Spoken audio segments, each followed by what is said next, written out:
Hello, everyone. We are live. This is the MMA Outsiders. This is another edition, episode 154. I am Zain, Bando.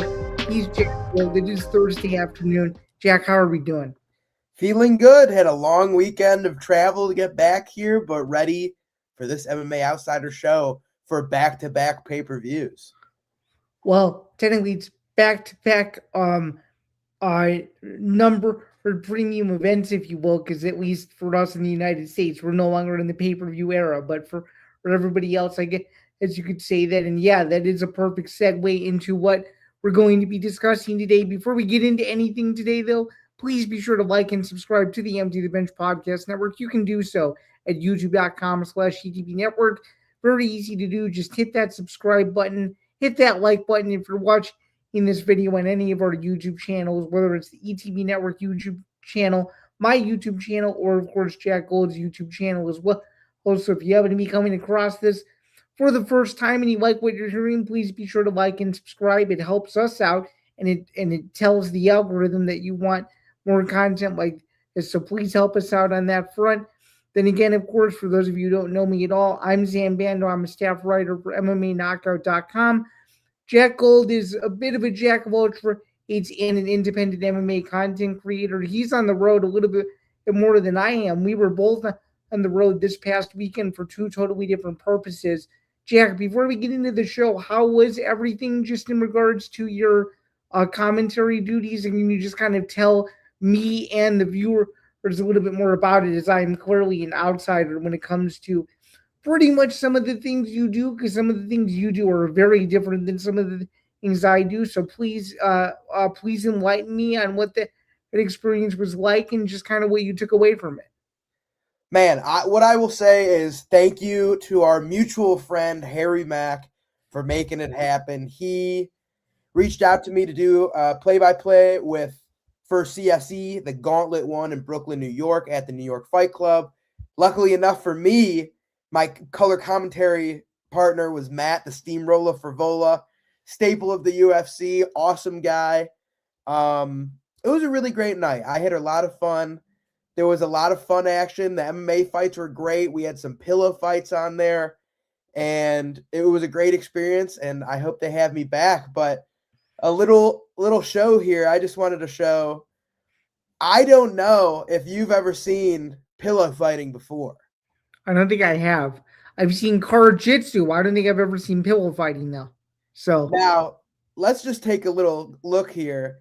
This is my favorite pillow fighting match of the night. It was Muscle Man Malcolm versus Tommy Danagogo, two 340-pound heavyweights throwing around these 2-pound pillows, and it was a fun time. Okay. I will pop it up so everybody can see it. He is 26 years old. His gym is the nearest Waffle House. He's a world champion powerlifter. He's a social media sensation. He knows The Rock, Dwayne "The Rock" Johnson's Waffle House order, and he's the black version of Chris Van Vliet. He's from Washington, D.C., and he is ready to throw down in the Pillow Fighting Championship. Jeez. Okay. Oh, this is cinema. I don't know if you've seen the Martin Scorsese meme, but this is cinema. Let's see. We got some talking going too. This might be a little bit of a mental game. Oh, I think Muscle Man's playing a little mental game. I think Muscle Man got to do a little bit of his Muscle Man social media right now. I wouldn't want. And then we got to find these guys actually throwing the pillow. Here we go. Bang. Solid defense. Solid. Direct hit. Banging and banging. Jeez. Okay. But I had a great time. It was a fun experience. And yeah. What about you? How were your travels this weekend? My travels this weekend were unbelievable because I saw one of the best college basketball games I've ever seen. And I know this is an MMA show, so I'll only divert for about 30 seconds or so. But for those of you who have never heard of Keaton Wagler, after you guys listen to this, you should Google him because he's a future NBA lottery pick. He had 46 points. He beat Braden Smith and Purdue. Illinois had not won at Purdue in 6 years. It was Brad Underwood's 100th Big Ten win. Illinois He's 0-9 in a row, and at the time that we are live on stream, Illinois has a chance to go for 10 in a row tonight against the Washington Huskies. You want to talk about absolute cinema on your side? It was absolute cinema at Mackey Arena. And from being the loudest basketball venue I've ever been in to dead silence when Illinois walked off the court with an 88-82 road win and arguably the biggest win of the entire season. And luckily enough, thanks to me, Keaton Wagler declared to the world that Illinois is a national title contender. So overall, it was a very, very solid Saturday afternoon and evening, and I could not have been happy to be honest with you, not just one of the best venues in the Big Ten, but one of the best venues in college basketball, period. I was just going to say, the Mackey Center, that's a really great place to be. I went when I was a kid. It was, I forget who we were playing. It was not a big game, but Okay. man, a big game like that, I couldn't imagine. For you, a huge basketball fan. Yeah, I was super happy to be there, and just 100% dead silence. The Purdue fans didn't know what to do with themselves, and not to divert even further, but I'm just gonna throw this in because I noticed it. Very, very, very few Purdue fans are actually classy. So it's something to keep in mind when you go to one of these games and you're either affiliated with the visiting team or you're covering the visiting team. As I was, there are not a lot of friendly Purdue fans, but in terms of the Mackey Arena security and stadium staff, they could not have been nicer. So overall, solid Saturday. Got home just in time to watch the beginning of the main card of UFC 324. I was a little worried, sick that I had missed the first fight, and sure enough, I got the memo that there was a whole intro and a curtain drop and all that. So I felt a little bit better after realizing what exactly happened the first 15 minutes of the show. I do my own internal research on that, but overall, though, a solid weekend. Excited to get into this episode now and just kind of discuss everything. So let's start where we should, though, and let's talk about the present before we talk about the past. Let's talk about this weekend's card. It's UFC 325 from Sydney, Australia. It's the same time in the United States as we're used to. This card was tailor-made to accommodate the American audience, so it's going to be a Sunday morning card for Australians, but it's going to be the same time for us. Are you ready to preview this card and talk about the 14 fights that we have on tap? Because overall, I think this card is pretty solid for an international pay-per-view. And full disclosure, you and I both did pretty well on the first UFC card of the year. You went 9-2. I went 7-4. Let's see if we can keep it going this Saturday with a few more correct picks. All I'm hoping for is that I at least do a little bit better on the main card. We struggled going 2-3, but nonetheless, that's why we have another week of fights. Are you ready to take a look at this thing or what? I'm ready. And before we preview this card, I just want to say one thing. I am dialed for these Road to UFC fights. I am an old man. I go to bed at 10 o'clock. I wake up at 6 o'clock. Zain Bando, he texts me at all hours of the night and I respond. But now, this started because I watched Road to UFC this year. They were on at 2 in the morning. They were on at 6 in the morning. And I wanted to jump off a building because I could not stay awake. But boy, oh boy, were those fights awesome, and I cannot wait. Especially that 6 a.m. card was unbelievable. I woke up to watch that card. Some of the best fights of 2025. They were spectacular. And a couple of these guys on this card, this UFC card, even if they don't win, it's going to be fun fights. Like these guys swing and bang. They're studs. I agree. So let's pull up the card. Again, UFC 325. If you don't already know the memo by now, in the United States, no more pay-per-view. If you don't have Paramount Plus, subscribe to Paramount Plus because it's the only way in the United States you can watch the UFC, and you're going to want to do it. It's a bargain. It's the price of one pay-per-view. You get every single UFC event for the whole year. If you haven't already done so, go do it now because I don't think these free trials are going to last very much longer. But anyway, Jack, please carry on. And not only that, okay. Before we keep dive in just for 20 seconds. Sure. I remember the UFC saying there was going to be a premium tier with less ads. Boy, oh boy, do I want that after this first event. A lot of ads. Well, considering that I'm someone who has the premium version, the premium version did not work as it was supposed to work. Let me just say that right now. Regardless of what version you had, at least the general consensus I got is you still got the same number of ads. But yeah, if you want to go for premium, I would highly suggest it.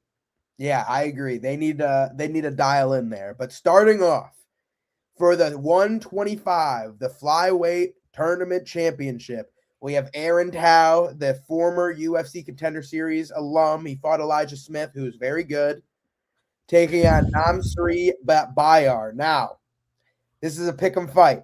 Namsari Bayar minus 135, Tao Zumup plus 105.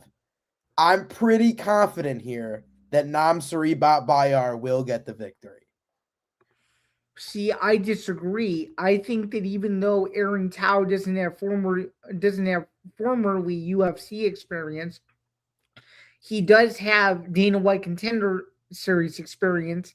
And even though I know that those two things aren't mutually exclusive, they kind of are, in the sense that he knows what it's like to fight in front of Dana White. This other kid, as talented as he is, doesn't. I don't know if his octagon jitters are going to get to him. What I can tell you is it's going to be a fun fight. I just think Tao is a little bit cleaner everywhere. Could I be very wrong on this fight? 100%. Am I preparing to be completely wrong? Yeah, I just think for the most part, though, Tao is just a little bit more seasoned, and I think he'll be ready to go. But again, as you just alluded to a second ago, this is a pick 'em fight that I think could go multiple different ways. So I think we're going to go on opposite sides of the coin. I have Aaron Tao, and you have Bayar. But otherwise, though, I think it'll be a very interesting fight. I mean, do you think? Because you were kind of alluding to it a second ago. Do you think this fight has a chance to end in a finish, or do you think this is one of those fights where you could see the judges get involved at some point in the fight, to where we may need the scorecards at the end of it to determine a road to UFC finalist winner in this UFC 325 opening fight?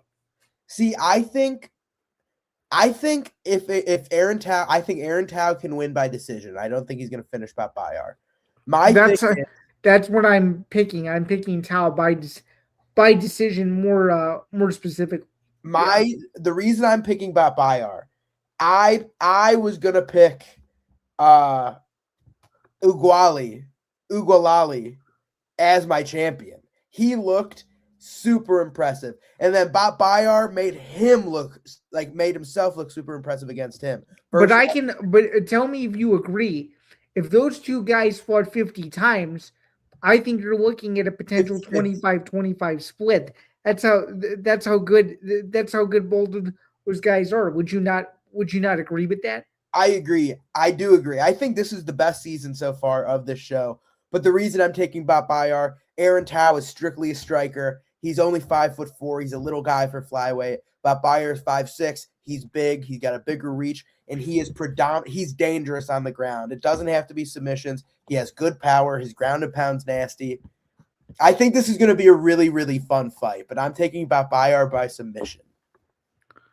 Okay.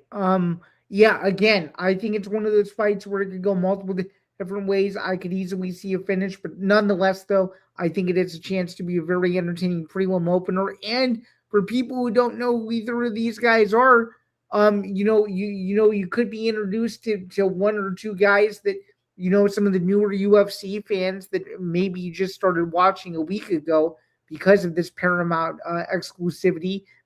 Maybe some of these road to UFC fights are guys that fans latch onto. You never know. So 100%. So, yeah. All right, next up, the 135-pound bantamweight tournament championship, Solon Grangbo versus Lawrence Louis. What do we? I'll let you go first. What do you think? So, okay, Solon Grangbo is a minus 225 favorite. The people are picking him heavy, and he's a dangerous on the feet. He's never lost by sub. He's been knocked out once and decision twice, but he's on a 1, 2, 3, 4, 5, 6, 7, 8, 9 fight win streak, and he knocked out Peter Daniso, which I thought was very impressive. Yeah, he did. And not only did he knock out Peter Daniso, he made Peter Daniso look silly. Look silly, 100%. And my problem is I really like Lawrence Louis. Okay. On the feet, Silengangbo, huge advantage. But he's only 20 years old. He's a young guy. Lawrence Louis fought some... His competition as well in this tournament may have been the weakest. Okay. However, he's fought Anthony Drillich to a split decision, who I like Drillich a lot. I think he's good. He beat Toby Meach, who I think is good. The Quang Zhizhang fight, close but good. Knocked out Van Yi Nguyen viciously. Right. I think if Lawrence Louis can get the grappling going here, it could be a Lawrence Louis fight, but you know what? I'm going to take Lawrence Louis. You are? Okay, let's see if I remember who I have for this, because it's a lot of fights to keep track of. I am taking Sukin Grabo, but I could see this fight going either way. So it's just, man, Silengangbo is a pure striker. Like, that's the thing. He's just a nasty striker. So we'll have to see. Next fight up, the featherweight 145 title tournament championship, and this is the fight I am personally most excited for. We've got Sebastian Salazar versus Kichihiro Nakamura. Okay. Sebastian Salazar. Wait. Are you trying to tell me that this is the fight you're most excited about on the entire card? No. Of the road to UFC fights. Okay, because I was gonna say, if you were about to tell me that fight was the most excited you were, like, considering this card, I would say that that's a real hardcore answer. I was gonna give you props, but out of just the road to UFC fights, that's not a bad argument. Top 2 of the prelims. Because here's what I'll say. I was super impressed with Salazar. Super impressed. He reminds me a lot of he's like a Volk type. You know what I mean? Like, very twitchy, very technical, very twitchy, technical, and a guy who likes to, I guess you could say, pick his spots really well, and do so in such a way to where there's no question what he's going to do as soon as he gets in there. So, and he's super well-rounded. That's what I like to say as well. He's super well-rounded. He's never been finished. He'll take you to a decision. He has the power to knock you out. He'll take you down and sub you. Like, he is a very well-rounded fighter. But Kichihiro Nakamura, he might have been my most favorite surprise of the whole season. Okay. His knee on Ejin Park was insane. Vicious. Absolutely insane. Vicious. Like, this dude, he's clean, he's slick, he's beautiful striker. His knees are crazy. Like, he has crazy power. He's got crazy reach. Crazy reach for 145. Maybe not crazy like Conor reach, but like, he's 5'8". 70, it says 70 and a half here. I think on Road to UFC it says 71 and a half. 5'8", bigger than Salazar. But here's the thing. That Kai Wen Lee fight, he looked awesome in that first round. He barely won that. Barely. Right. I think in this fight's a near pick'em. I'm taking Salazar. I think I'm going to go either by decision. I think I'm going to go by decision, but I think Salazar is just in his prime, well-rounded, and ready to go. I have Salazar finishing him in the second round. I think it's going to be an awesome fight, though. I agree. I'm super excited for this one. Next up, this fight is an interesting one, and it's Dam Marfan versus Sang-Woo Kim. Now, both of these guys, it says minus 180 for Dam Marfan. It's closer to minus 146 right now. Okay, so they haven't re-updated it, is what you're saying? Yeah, so it's there's some money coming in on Sang-Woo Kim. Okay. but I think Don Marfan is going to win this fight. Like, they're both heavy grapplers. Okay. Like, Sang-Woo Kim, big. I think he's a little bit of a bigger, taller guy than Don Marfan, but his wins are like they just drown you, right? But this guy also lost to Rong Zhu. And Rong Zhu is no slouch. Everybody, the people who know, and meaning like the real geeks who know how tough that guy is. So that isn't a surprise. So It's not a surprise. It's also I just like, this guy's good, man. He's really good. But I think Don Marfan is also really good, and he drowns you. He's not a huge finisher, but I think he will drown Sang-Woo Kim. And the only person he's ever lost to, both losses, are rear naked chokes to Quillen Salkeld. right, and Quillen's Salkeld, obviously, who we'll get to in a little bit, is opening the main card in a very interesting fight himself. So, agreed. So I think this is going to be a very grapple-heavy fight. I can see Sang-Woo Kim ending up getting the finish, but I think if this fight goes to a decision, Don Marfan is getting the victory. I am taking Marfan by decision. Where are you leaning at? I think Marfan decision. Okay. Next up to start the UFC bouts, we have Khan Offley versus Yeet Sa. Who do you like? I like Khan Offley to get a signature win, and a win that he desperately needs, in my opinion. What do you think? I have been leaning Khan Offley all week, but I think I'm gonna switch it up, and I think I'm gonna pick Yeet Sa. Okay, can you explain why? I'm just remembering the last two fights he had and how good he did. His last 5 fights, even. Like, he ran through Road to UFC and won. Subbed Kai Wen Lee, who was on this season in round 1 to win, get in the show. Went to a decision with Gabriel Santos. And if you know ball, Gabriel Santos is that freaking guy. His UFC record doesn't show it. His UFC record doesn't show it. That's one of the best fights in recent memory that nobody talks about. Agreed. And then he just nuked Weston Wilson in a minute, and in 30 seconds. Yeah, but let's be real. Weston Wilson was a little bit overhyped. No, Weston Wilson is one of the worst UFC fighters there were. But I'm just saying, 30 seconds, he did what he was supposed to do. Right. Not only that, he took Gabriel Santos to a decision, who's finished Josh Jenkins, who beat Lerone Murphy.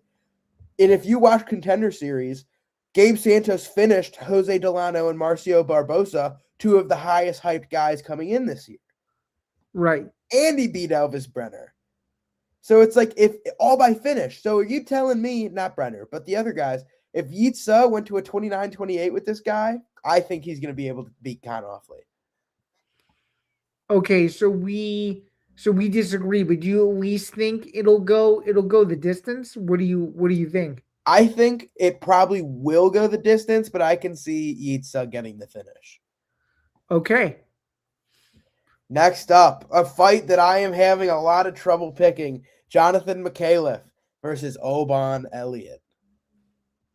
I'm taking Oban Elliott. What about you? I'm unsure. Why are you taking Oban? Why am I taking him?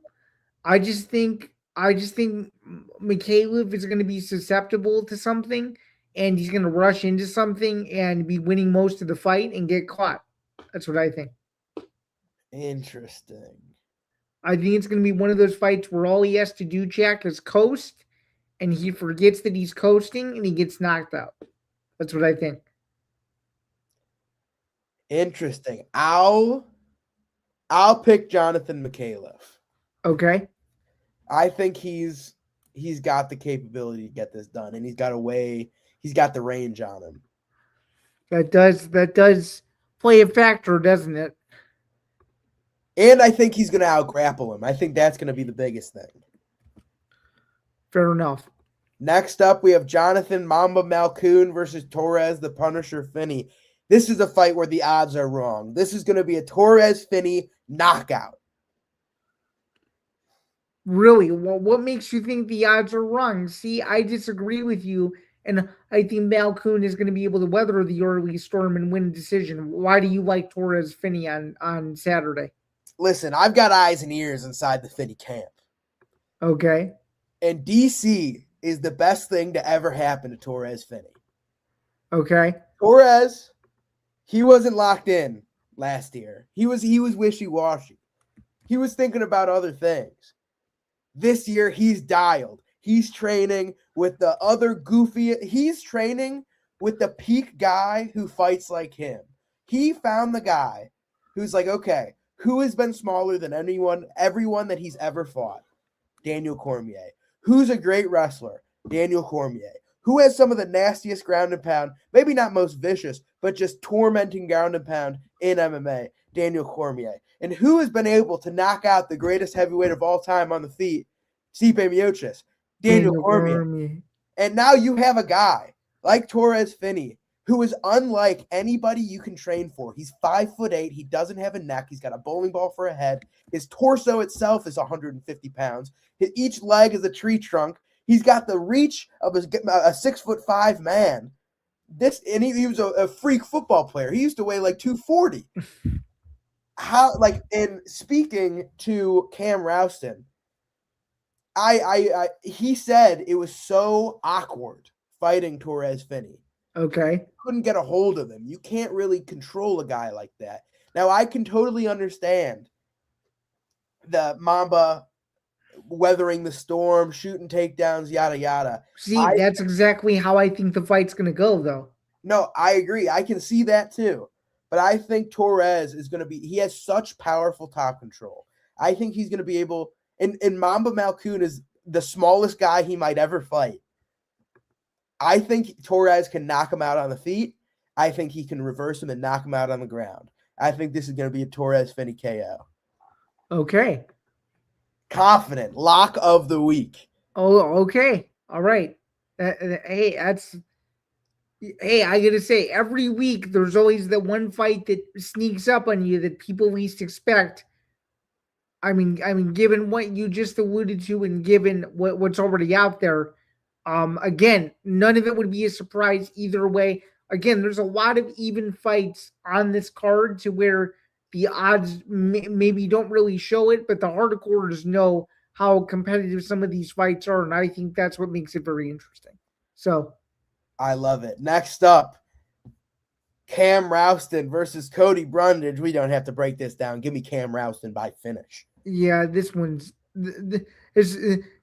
easy. You want to talk about a potential lock of the week for me? That is my lock of the week. Is Cam Rouston by whatever he wants versus Cody Brundage in the second to last prelim of the evening. So, love it. Next up, we've got Billy Alicana headlining the prelims versus Junior Tafa. Again, this one's cut and dry to me. This is going to be a Billy Alicana submission. Okay, I actually am going with the upset, and I'm taking Junior Tafa by knockout. They've got another one.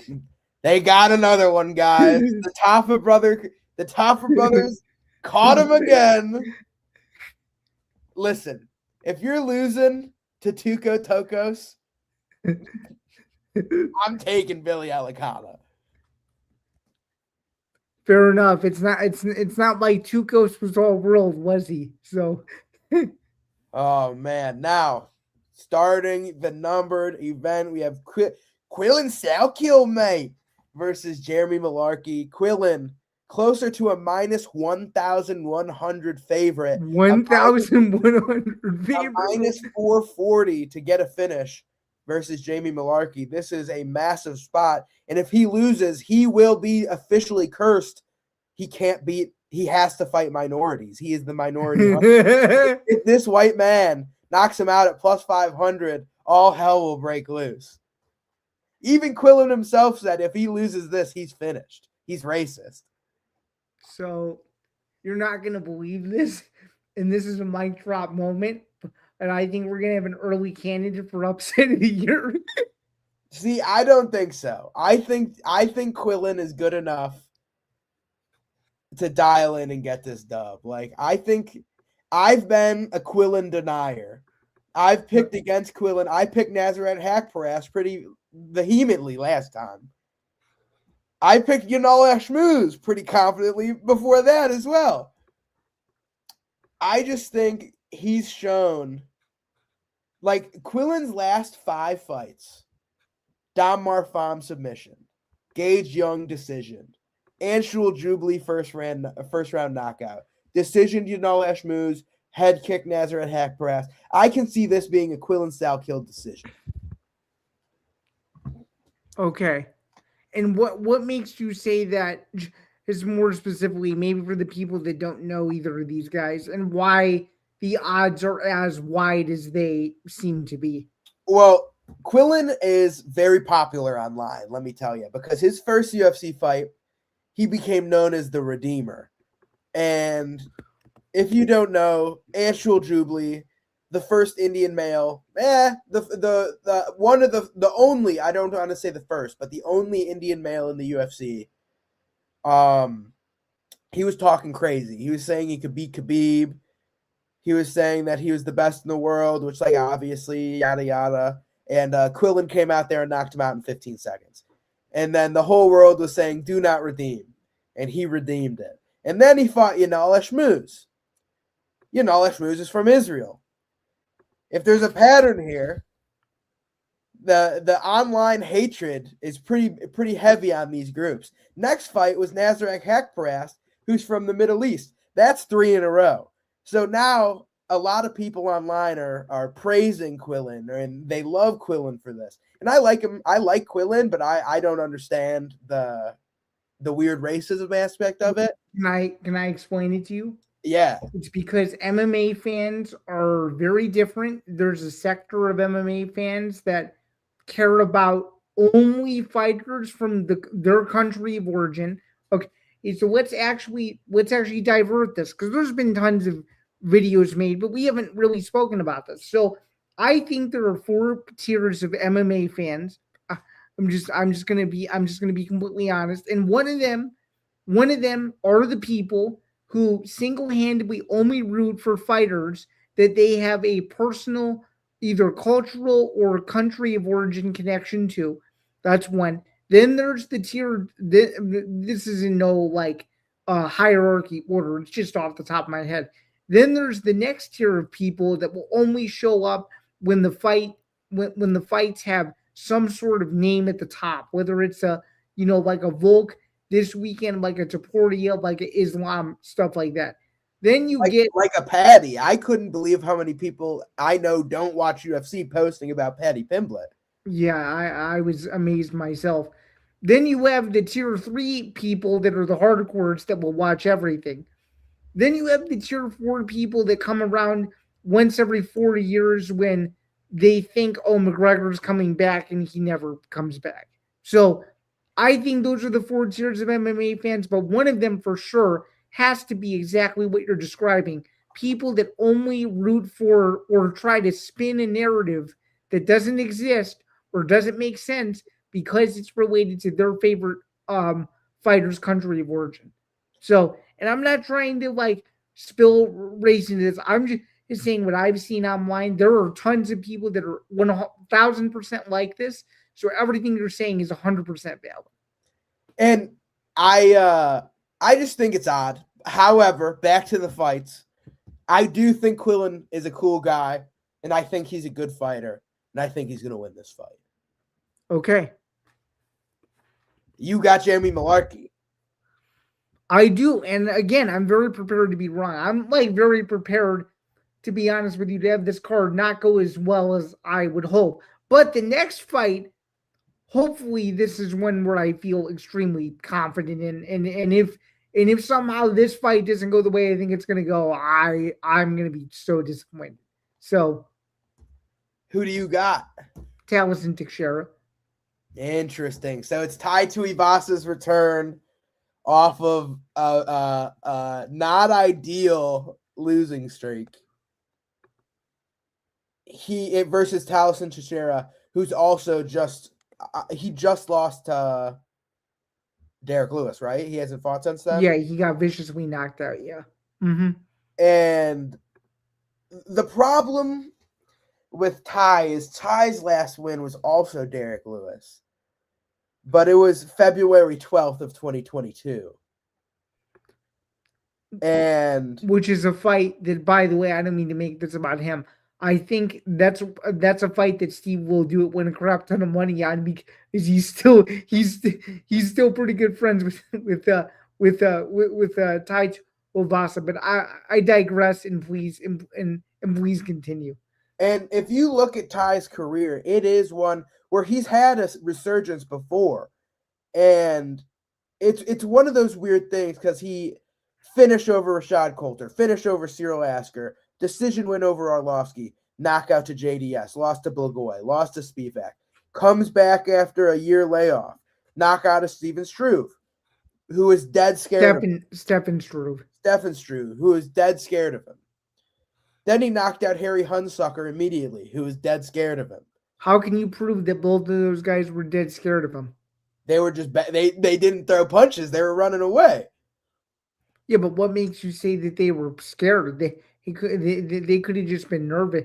There's no way to factually prove that they were scared, though.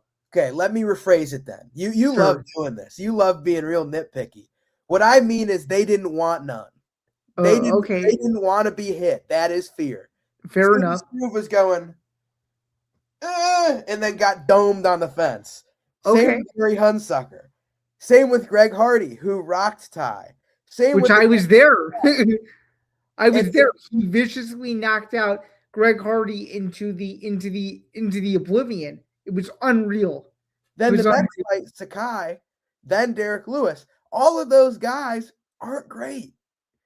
And then the second he gets to the upper echelon again, Cyril Gane, finish. Sergey Pavlovich, finish. Alexander Volkov, finish. Marcin Tybura, finish. Split decision versus Jairzinho Rogenstrike, a joke of a split decision. Oh, it was terrible. And I think you're right. Taliesin Teixeira I think he might even get the finish here. Yeah, I think Teixeira is knocking him out in the first round. That's the one that I'm, no question about it, the most confident in, is Taliesin Teixeira knocking out Tai Tuivasa. If he doesn't, I will be blown away. All right, next up, we have Mauricio Huffy versus Rafael Fiziev. Now, I'm rocking with the fighting nerds. Give me Huffy in a war. What do you think? This one I'm having some trouble with because I think I'm going to take Huffy. Okay. By finish. Okay. But the betting odds were a little weird on this one. So it came out at about a 110 either way. And then the money came in heavy on Fiziev. He went up to a minus 190. And now it came all the way back down to a pick'em. So it's because these guys were high level, and you have to think Rafael Fiziev less than a year ago fought Justin Gaethje in a great fight. So the odds makers must know something that we don't. That's what I think. That's what I'm saying too. I think with the money coming back heavy on Huffy, I think I'm going to trust the odds makers and pick Huffy here. But I think this is going to be a very fun fight. Okay. What do we think of the co-main event? I'm torn. I think I got to trust my gut. I'm taking Dan Hooker. I'm taking Dan Hooker. Also, I think this is one of those fights where he and BSD just stand in the center and just start swinging. It's gonna be a crazy fight. What do you think? I think it's one of those fights where like BSD is gonna try to march him down, and I think because Dan's so long, he showed improved grappling defense against Arman. You can't tell me he didn't. He did. So, and I don't think Benoit is nearly as an aggressive. He didn't win, but he fought his absolute ass off. Everybody knows that. Yeah, so, and I don't think Benoit is nearly the aggressive as a grappler as Arman. So I think Dan Hooker might be able to ping him up on the feet. Okay. Are you taking Hooker by stoppage or by decision? I'll take Dan Hooker by knockout. Okay. How do I have him at? I have Dan Hooker by decision. In fact, I end the night. I'm not going to say who I'm picking in the main event yet, but I end the main card with 3 straight decision predictions. But they're all really exciting fights, though. So I'll take 3 decisions as long as they're all really close. So. And next up, the main event of UFC 325. I know who you're picking. I know who I'm picking. It's Alexander Volkanovski versus Diego Lopes. And still, I'm taking Volk also. This isn't going to be as dominant as the first fight. I think Lopez will give him some different looks, but you're asking to go to Volk's house for Volk's first title defense of his second reign. Get out of here. No, if Volkanovski by unanimous decision, great fight. Lopez fights his ass off like he usually does. And I have a sneaking suspicion the UFC probably wants to make the trilogy to keep the Movistar possibility as far away as possible. But I think Volk will be ending the series up 2-0. And do you think my narrative is remotely even close to correct, or am I totally off base in saying that? No, I think you're right. And supposedly it's Movsar versus Lerone headlining UFC London. We also have some new updates. Brian Ortega is out of his fight with Renato Moicano, and it is being given to fellow Australian Tom Nolan. It's going to be a very interesting fight and a huge step up in competition if I've seen one for Mr. Nolan. That's going to be very interesting. They also have Tafik Mosiah versus Sam Sanchez April 4th. Curtis Campbell is booked versus Danny Silva for London. I like Danny Silva in that fight. That's my way too early pick. By the way, I know London isn't until way later in this Q1 period, but I think it'll be a good fight though. So, and we also have Vicente Luque versus Kyle Dawkins, UFC 327. That'll be a very interesting fight. And it is officially confirmed for Miami on April 11th, right? I believe so. Okay. So yeah, that will do it to preview UFC 325 from the Kudos Bank Arena in Sydney, Australia. Again, main card start time, new start time, second straight week now. It'll be the norm moving forward, 9 Eastern, 6 p.m. Pacific. Prelims begin 5 Eastern, 2 p.m. Pacific. Don't miss it, only on Paramount Plus in the United States, Latin America, and Brazil. But with that being said, we actually never even popped this, just in case you guys are coming in a little late. We did preview this fight. Jack and I are both picking Alexander Volkanovski to beat Diego Lopes and defend his UFC featherweight title. And it's very good to note that Volk at the pre-fight presser, which was very early this morning here, it was at 2 a.m. Eastern. I watched it a couple hours ago when it was all done. Volk did say that as long as he wins and as long as he doesn't really have a lot of damage taken, he will return relatively quickly. So a huge positive sign for those who are Volk super fans. So I thought it was interesting to note. And yeah, all right, let's go through and talk about some other stuff in the final 15 minutes. Let's talk about the first Paramount event. It was UFC 324. Obviously, we already know the result. We had Justin Gaethje winning a decision in a great fight versus Paddy Pimblett to become the new interim UFC lightweight champion, becomes the first 2-time interim champion in UFC history. It's hilarious to say that. I don't think a lot of people are talking about that milestone, that a unofficial belt has now been won on 2 separate occasions. That's very, very weird. So now that sets up a unification fight between he and Ilia Topuria sometime later this year, maybe at the White House, maybe not. We were supposed to get some updates on the White House. I don't think we have any updates on the White House at the time that we're recording this. And Jack, you can correct me if I'm wrong there. But overall, though, a pretty solid main event. Before we just briefly discuss the main event with the 15 minutes that we do have, can we talk about just really quick the first Paramount experience, what you thought of it? I'll go into what I thought of it, but I think you're going to have some different perspectives than maybe I had, because you actually watched the prelims as they were happening and I did not. So if you could just kind of clue me in on what your viewing experience was like leading up to the main card, that would kind of help me contextualize everything, and I will go into my thoughts because I was able to watch the full main card, the pay-per-view card in full, and I actually have some bad news which I'm not ready to reveal yet. So I'm going to let you go first, though. See, I actually only got to watch the co-main and main event live because I was working. Okay. So I rewatched all of the fights on my flight home and at the airport, and they were really good. Like, I think it started off hot. I think Ty Miller looked sharp as hell. I think Josh Hockett, man, I was dead wrong. Is he a fucking douche? But God, he's You're good. 100% right. Hey, by the way, before we do anything, you want to take away Tapology from the bottom of this? Oh, this is the 324 one if you want to take it up. Oh, sure. Yeah. Okay, cool. Okay. So like, you had Ty Miller, 459 knockout in the first round. Then it was Hockett versus Freeman, also 459 of round one. It was one of those fights where it was dominant from the get-go. Hockett beat the shit out of Denzel Freeman, literally kicked him in the body, shoved him across the ring, flipped him off, and Mark Smith waved it off. And then not to even get into his post-fight interview with Joe Rogan, but his post-fight press conference was just bizarre. It made absolutely no sense whatsoever. And then I know you were probably going to get to this, but I have to just ask, that Ariel Helwani interview was very awkward. Did you see any of it?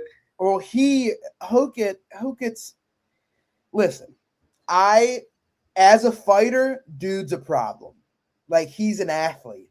He's a problem, but dude, let's think about this. Once he fights a real heavyweight, he's screwed. Everybody, and he knows that. I'm talking about a real heavyweight that's been around the division for a while. I mean, dude, you're wrong. Really? I think you're wrong. I think I'm just gonna look here. I'm gonna look at the rankings. I think he could be ranked number 6 today. Really? Like, here's the heavyweight rankings. 15, Tolson Teixeira. I'm taking Hockett. I'm taking Tolson Teixeira. I don't know what you're talking about. I think he drags him down and drowns him. I think Walter Walker is a tough one. I think Hockett knocks him out on the feet. I agree with that. I think Hockett beats Walter Walker too. I think Parkin's a hard fight, but I think Parkin's too passive. I think Hockett gets a win. And Parkin also another drawback from him is the fact that he doesn't get off first the way he should. Agreed. That's what I'm saying. A little too passive for Hockett. Tai Tuivasa, Hockett. Shamil Gaziev, tough fight. I'm taking Hockett. Okay. I like Hockett as well because Gaziev's gas tank is just way too suspect. Agreed. Well, this is the thing. All of their gas tanks are suspect. Derek Lewis, I'm taking Hockett. Ante Delia, tough fight. I don't know who I'm taking there. Interesting. Okay. I think Hockett beats Marcin Tybura today. Okay. I think see that one I'm a little bit torn on. Hockett, I think, goes to a very hard fight with Spivak and wins. And then I think number 6 is where he starts having problems. I think you could insert Josh Hockett at number 7 right now. Dude, off of a win over Denzel Freeman, I think is a little bit too premature. He needs at least 3 to 4 more wins, in my opinion. See, it's not just the Freeman win though that's saying that to me. It's the Uriel fight, huge dude. Maximenov fight, great grappler, big dude. Denzel Freeman, supposed to be a good prospect, smaller dude. Like, I think he's been able to fight most of these guys. His competition hasn't been the best, but I think he potentially will. I think he's going to be a ranking staple very soon. But personally, I think he's a douche. He and Judah. No, he is. He is. I think 99.9%, maybe even 100% of people agree with you. His shtick is dumb. He acts like he didn't want to be in the NFL. It's like, hey, buddy, the minimum salary for a practice squad player is $665K. Sure, you're walking away from that to fight for 10-10. Hallelujah. But I think he has a real good – he's going to be a ranked heavyweight, maybe top 10 by the end of the year. It's a bold prediction. We shall see. Anything else in regards to the either the event itself or just the Paramount viewing experience. I'm going to be completely honest with you. I had to turn the Paramount stream off. I had to find a different stream because the influx of ads just killed the whole viewing experience for me. Killed it. I couldn't see entrances until the co-main and main event.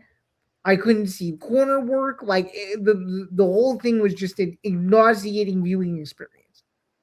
No, it was the ads drove me nuts, even on the watch back. But some other performances I just want to touch on. Alex Perez, what did I say? What did I say? You were right, yeah. Nikita Krylov, kind of a dull fight till the last minute. Cool. What did you think about Ateba's performance? I'm gonna be honest with you. I haven't seen the fight yet. Do you think he looked good? I think people saying Pulev won are nuts. I think Ateba won easily, but I think we got to chill out on. I think he needs more time. Is it worth a rewatch or no? Yeah, I think it's worth a rewatch. Okay. Umar Figgy, not worth a rewatch. This fight sucked. Like, so bad to the point it's just like, what do you do with Umar? So why do you think Dana said that Umar looked good? Do you think it's because he didn't watch it, or do you think it's because he looked good, like he dominated, but like it was boring as shit. Fair enough. He was like outpointing him a little bit round one, took him down, outpointed him all round two, and then outpointed him, and then took him down and held him down until the end of round three. Like it was just like tit for tat. But here's where some of the good stuff started happening. Gene Silva, Arnold Allen. That was a great fight. Banger. Arguably, I almost would score it for Arnold Allen if it literally weren't for Gene Silva jumping off his back. I think 1 and 3 were very close. Okay, what did you think of the Rose Natalia Silva scorecards? Because some people thought that Rose won. I thought Rose won. I thought so too. But hey, I'll take the win. I'll take the pick. But boring. Also very, very boring. Right. What did you think about the Waldo finish? That was a weird one to me. It was an awful fight. The fight was awful. Very slippery.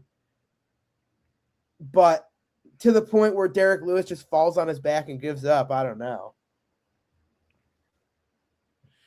I mean, dude, even if that didn't happen, did you really think that Waldo was going to lose that fight? No way.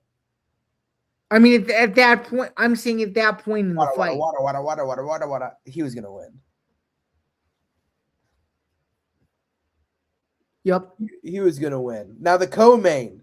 This one has people up in arms. And I feel like I'm one of the only people on earth that thinks Sean O'Malley won round 1 and 3 clearly.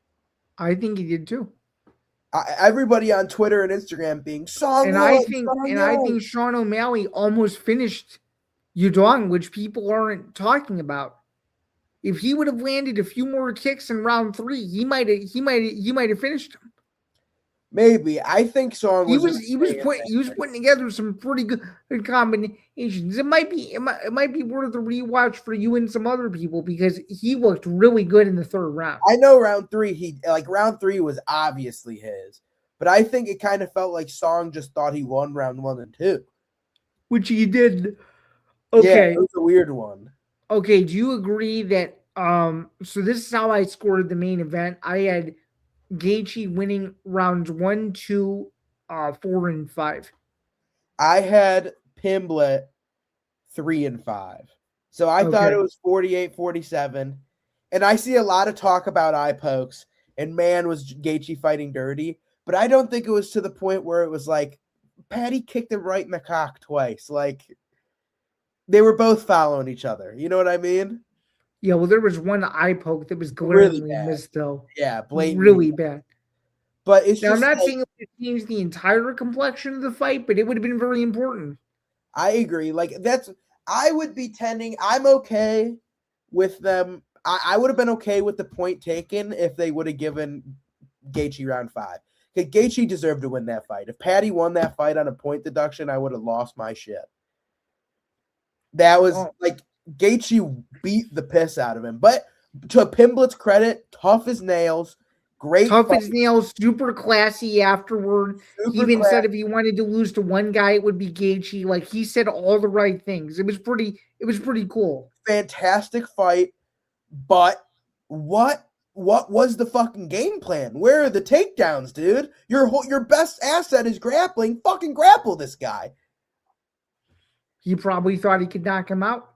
He probably thought the whole fight that he could knock him out. And Well, he that's why thought he wrong. didn't change his game. No, I agree. I'm just saying that was probably his mindset. So Dumb. Do what you're best at. well said. So Now- overall, I give this card a B minus. What about you? I'll give it a C plus because I A think C plus, dude. Come on, are you serious? here's my things. All things considered, too many Okay. ads. First 4 fights were fun.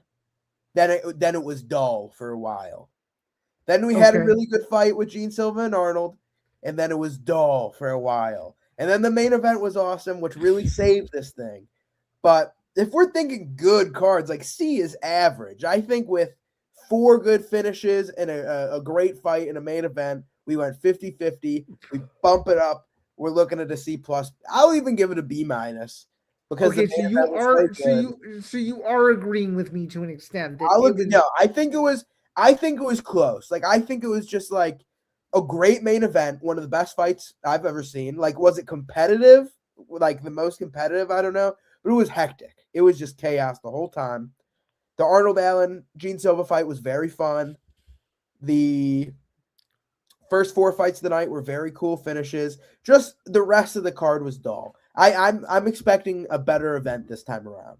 I hope you are 100% right. With the little time we do have, let's just jump right in and do quick picks. Zuva Boxing 2, we're off the heels of Zuva Boxing 1 at the Meta Apex in Vegas. Back at the Meta Apex again, it's Valenzuela versus Torres, another small card on a Sunday evening. So if you have nothing else to do, you can turn on Paramount Plus and watch these fights.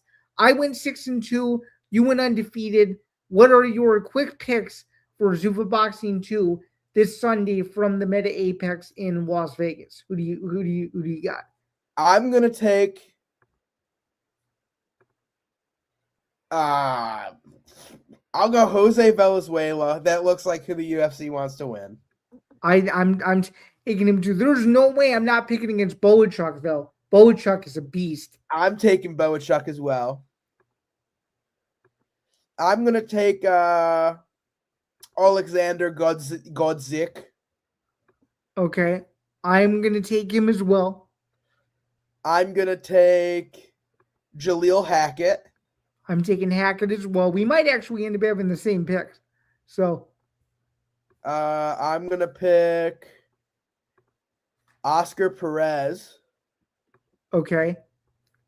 I am going to go with Villarreal, but I am more than willing to be wrong. And to be quite honest, on the read on both of these guys, this is the one fight on the card where I know neither of these guys at all. So this is more of a best guess pick than anything else. So Agreed. I'm going to take Christian Perez here. I'm going to take Christian Perez too. I've actually heard a lot about him. So I'm excited to see him on a bigger stage. How about you?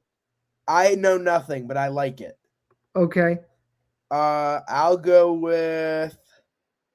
I'm gonna go with Tally over Williams. I think I'm gonna take Williams. Okay. And then I'll take Van Hooter.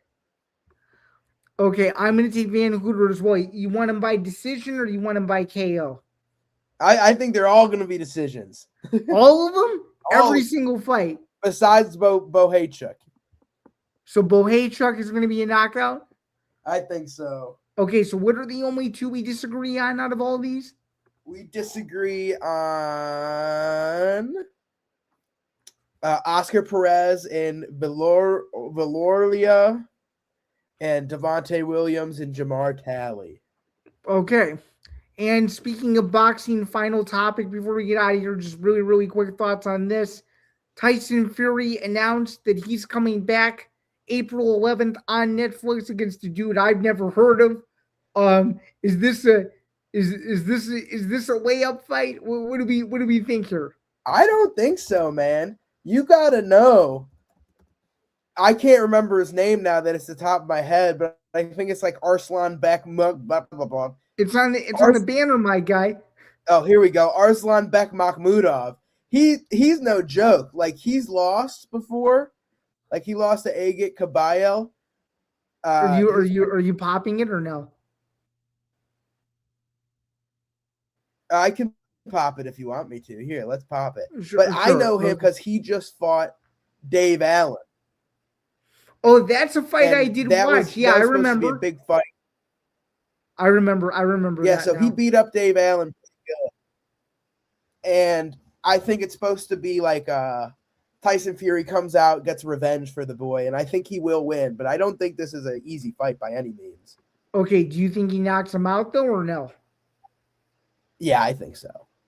Okay, so on a day his only losses are knockouts. So on a day that's going to feature PFL Chicago, UFC 327, and Tyson Fury's comeback fight, how do you think the ratings will do for this Netflix card? And that card, by the way, Teofimo versus Shakur, is going to be unbelievable.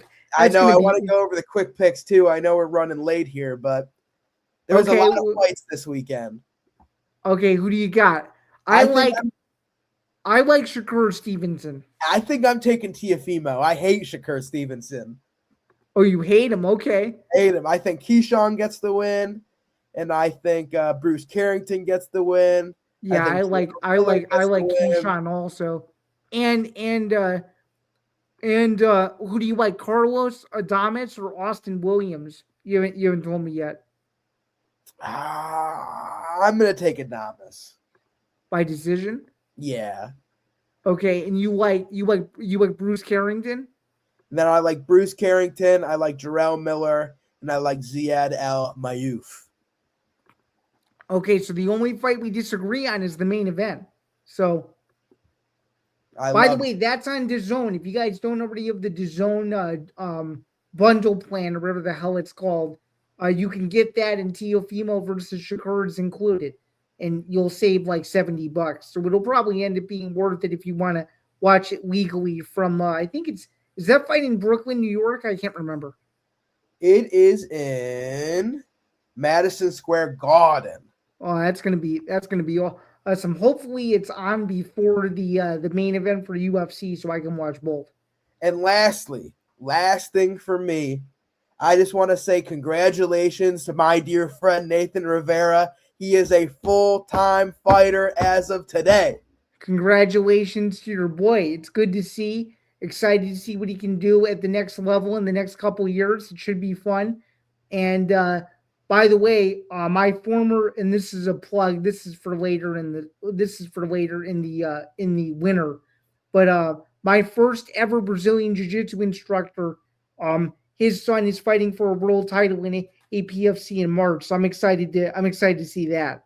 Heck yeah. So overall, though, it was a busy weekend of fights. It's going to be another busy weekend this weekend as we go into the month of February, Jack, because we have 69 people watching this. Any final thoughts as we wrap up this edition? It is episode 154 of the MMA Outsiders. I will let you have the final word. Man, I just can't wait. We have a big, packed weekend of fights. We've got boxing. We've got UFC. We've got all sorts of stuff. I'm excited. Hopefully, we keep it going. I'm 17-2 starting off the year. Let's go. Yeah, you're 17-2 to start the year off. I was extremely surprised. I didn't think you'd come out of the gate that hot. But dude, I gotta give it to you, man. You when you're on your stuff, you really know what you're talking about. And yeah, and we didn't preview it, but for any of you sickos in the morning, if you want to watch Octagon 83, that also exists. And there's probably a few other fights that I'm forgetting about all over the world, too, that are taking place as well. But overall, though, this was a really fun stream. We will be back next week. It's episode 155. That will air 3 Eastern, noon Pacific. We're going to recap UFC 325. We'll preview the first UFC Fight Night event of the year. You guys have to remember, it's 30 Fight Night events in this new deal, 13 numbered UFCs. So the marathon officially begins, where we're going to be getting a lot of fight nights over the like 7 or 8 weeks because there's not another numbered UFC event until March. So if you're a hardcore to lock in, we have the first card next Saturday. So we'll preview that and so much more. And hopefully we can give you some White House news because hopefully by then they'll have already finished all of their matchmaking obligations. But I'm not holding my breath about it. I'm going to guess it's probably going to be about a month before we really know anything. I can almost guarantee 0 sources. This is just me. The main event, Ilia Topturo versus Justin Gaethje. Co-main event, Peter Yan versus Sugar Sean O'Malley. Calling it now. That's going to be the White House headline. So that's going to be the main and co-main event. So none of this John Jones, Alex Pereira. It's not going to be Conor McGregor versus anybody. Okay. It's going to be Justin Gaethje and Sugar Sean representing America. There's going to be a lot of angry humans if that's the case. Twitter is going to be a cesspool for 2 weeks straight. It's if that like actually happens. Both get viciously beat up. No, which would be so terrible. But nonetheless, though, that's going to do it. Hope you guys have a wonderful rest of your Thursday. Thank you to the 68 plus people that tuned into the stream. We appreciate you guys, whether it was YouTube or X. We will see you guys next week. Thanks so much. Enjoy your week off from football. Hopefully you can check out some college basketball too, as it's a loaded college basketball weekend all around the country as you stay warm from this brutal cold that's taking place throughout most of the United States of America. But until next week, he's Jack Gold. I'm Zain Bando. Have a good one, and we'll talk to you guys soon. Cheers, everyone.